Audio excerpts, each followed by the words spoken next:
தீர்மானம் 2. கொள்கை எதிரிகள் மற்றும் பிளவுவாத சக்திகளுடன் என்றைக்கும் நேரடியாகவோ மறைமுகமாகவோ கூட்டணி இல்லை. யார் சார் வரே? இவரு தெரியல. இவரு தெரியலையே. இவர்தான் பிரிட்டிஷ் இளவரசர் சார்லஸ்.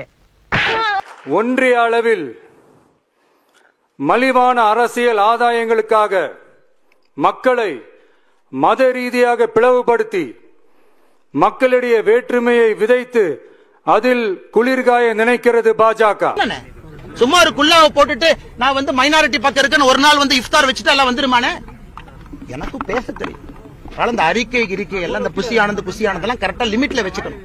சும்மா எங்க பக்கத்துல வச்சுட்டு இந்த ஒர்க் ஃப்ரம் ஹோம் பாலிடிக்ஸ் பண்ணிட்டு சின்ன பசங்க மாதிரி பாரதிய ஜனதா கட்சிட்டு வந்து சண்டை போடக்கூடாது. இவெல்லாம் பேசுற பேச்சா இது? பேச்சுல ஒரு நியாய தர்மம் வேண்டாம். அனைத்து தீர்மானங்களையும் ஏற்றுக்கொள்வோர் ஆமென்க. அனைத்து தீர்மானங்களையும் ஏற்றுக்கொள்வோர் ஆமென்க. இந்த பரந்த லோகத்தில் இருக்கும் பராக்கிரம பரம பிதாவே, இப்ப நானு அந்த குமரன், அந்த கதிரு, அந்த குட்டப்பாவாட போட்டிருக்க ஃபிகரு இவர்கள் செய்த பாவத்தை போக்குவதற்காக உங்கள் பாதங்களை தொடுவதற்காக வந்து கொண்டிருக்கிறார்கள் பிதாமகனே.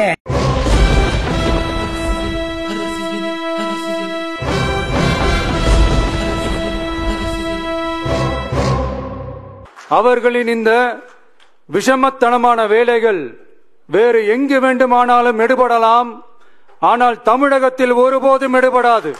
டிவிக்கே மூல வர சொல்லுங்க. ஸ்கூல் பசங்க மாதிரி உட்கார்ந்து பாலிடிக்ஸ் பண்ணிட்டு டிவிக்கே. என்ன சினிமா ஷூட்டிங்ல இருந்து அரசியல் பண்ணுவாங்களா? என்ன டிவிக்கே சினிமா ஷூட்டிங்ல உட்கார்ந்து பாட்டு பாடிக்கிட்டு நடிகைகளோட இடுப்ப கிள்ளிக்கிட்டு அரசியல் பண்ணிட்டு இருக்காரு விஜய். திரும்ப எனக்கு பேச தெரியுமல்ல. என் பாட்டுக்கு என் வேலையை செஞ்சுக்கிட்டு சிவன் என்ன ஒரு வழியில போயிட்டு இருக்க. என்ன ஒம்பு கிழக்காதீங்க. ஒம்பு கிழத்தா நான் சொல்றதையும் சேவேன், சொல்லாததையும் சேவேன். இன்னைக்கு நான் ஆணித்தரமா உறுதியா சொல்றேன், தமிழக வெற்றி கழகத்தினுடைய நடவடிக்கையை பார்த்த பிறகு நான் சொல்றேன், திராவிட முன்னேற்ற கழகம் மறுபடியும் ஆட்சிக்கு வர வேண்டும் என்று ஆரம்பித்த சீக்ரெட் ப்ராஜெக்ட் தான் தமிழக வெற்றி கழகம். சகோதரர் விஜய் சமூக நீதியும் நல்லிணக்கமும் சகோதரத்துவமும் சமத்துவமும் ஆழமாய் வேரூன்றிய மண் இந்த தமிழ்நாட்டு மண். இதெல்லாம் யாரா உன்கிட்ட கேட்டா? யாரா நீ?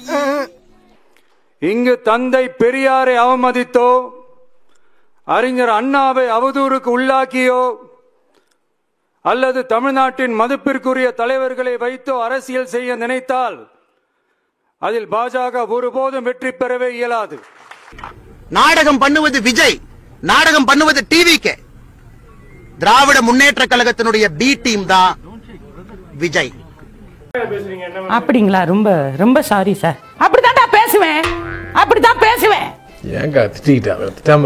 நீ பொத்திட்டு உட்கார்ற. சுயநல அரசியல் லாபங்களுக்காக பாஜகவுடன் கூடி குழைந்து கூட்டணி போக திமுகவோ அதிமுகவோ இல்லை. நம் தமிழக வெற்றி கழகம். உனக்கு என்னப்பா, நீ பைத்தியம். நீ என்ன வேணாலும் பேசலாம். நாங்க அப்படியா? நாங்க சரியாத்தான் பேசுறோம். கொள்கை எதிரிகள் மற்றும் பிளவுவாத சக்திகளுடன் என்றைக்கும் நேரடியாகவோ மறைமுகமாகவோ கூட்டணி இல்லை என்பதில் வெற்றி கழகம் மிக உறுதியாக இருக்கிறது. சொல்லலாம் அதற்கான முடிவு போக போக தெரியும். கூட்டணி என்றாலும் தமிழக வெற்றி கழகம் தலைமையில் அமையும் கூட்டணி எப்போதும் திமுக மற்றும் பாஜகவுக்கு எதிரானதாகத்தான் இருக்கும் என்பதையும் அதில் சமரசம் என்ற பேச்சுக்கே இடமில்லை என்பதையும் உறுதிப்பட செயற்குழு வாயிலாக தெரிவித்துக் கொள்கிறோம். பாப்பா முடியல, அவன் ஷூட்டிங் நடிக்க போயிடுவான். நீ நடு ரோட்ல நின்று கல்லடி பட்டு செத்துருவேன். அந்த துண்டு போட்டுக்கின்னு மப்ளர் போட்டுக்கின்னு சீன் காட்டுறது இதெல்லாம் இருக்கவே கூடாது. இது இறுதியான தீர்மானம் மட்டுமல்ல, உறுதியான தீர்மானம்.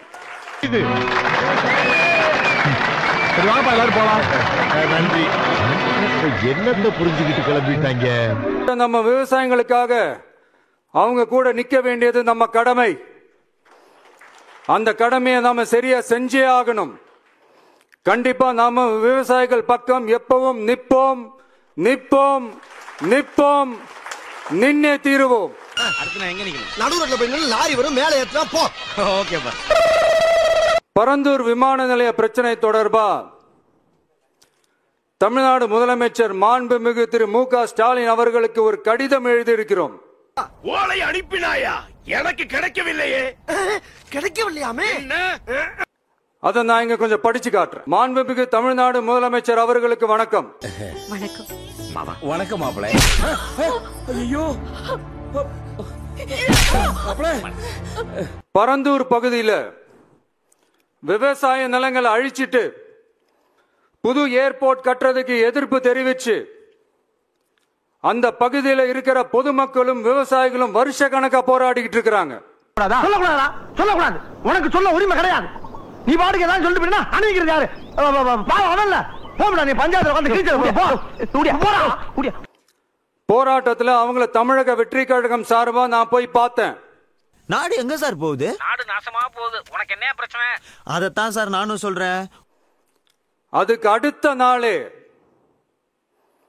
மக்கள் பாதிக்காத வண்ணம் விமான நிலையம் அமைக்கப்படும்னு உங்க கவர்மெண்ட் சார்பா ஒரு விளக்க அறிக்கை வந்துச்சு. சீண்டி பார்க்காதீங்க. திமுகவையோ திமுக காரணையோ சீண்டி பார்த்தா தாங்க மாட்டீங்க. எங்களுக்கும் எல்லா அரசியலும் தெரியும். இது மிரட்டல் அல்ல, எச்சரிக்கை. ஒன்னு, அந்த இடத்துல ஏர்போர்ட் வருதுன்னு சொல்லணும், இல்ல அந்த இடத்துல ஏர்போர்ட் வராதுன்னு சொல்லணும். ரெண்டுமே அந்த அறிக்கையில இல்ல. வெறும் 1005 குடும்பங்கள்னா உங்களுக்கு அவ்வளவு சாதாரணமா போச்சா சிஎம் சார்?